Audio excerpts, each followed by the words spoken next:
విజయవాడలో state election commissioner Anil Chandra పునేఠాను కలిసి వినతిపత్రం అందజేశారు వైఎస్ఆర్సీపీ నేతలు. ఎస్ఐఆర్ ప్రక్రియ పూర్తయిన తర్వాతే స్థానిక సంస్థల ఎన్నికలు నిర్వహించాలి అని కోరారు. స్థానిక సంస్థల ఎన్నికల్లో నిష్పక్షపాతంగా వ్యవహరించాలి అని ఎన్నికల కమిషనర్ను కోరినట్లు ఎమ్మెల్సీ లేల్లాపిరెడ్డి తెలిపారు. టీడీపీ అధికారంలో ఉన్నప్పుడు ఎలాగైనా గెలవాలి అని ప్రయత్నిస్తోందని ఆరోపించారు. టీడీపీ ఆగడాలకు అడ్డుకట్ట వేసేలా చర్యలు తీసుకోవాలి అని ఎన్నికల కమిషనర్ను కోరినట్లు చెప్పారు.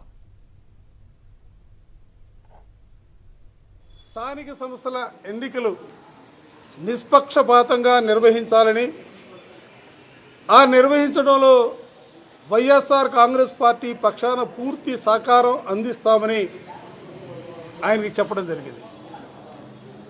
దాంతోపాటుగా సహజంగా తెలుగుదేశం పార్టీ రాష్ట్రంలో ఎప్పుడు అధికారంలో ఉన్నా కూడా స్థానిక సంస్థల ఎన్నికల్ని దుర్వినియోగం, ఎందుకంటే ఏదో ఒక విధంగా గెలవాలనే తలంపుతో వాళ్ళు ప్రయత్నాలు చేస్తారు.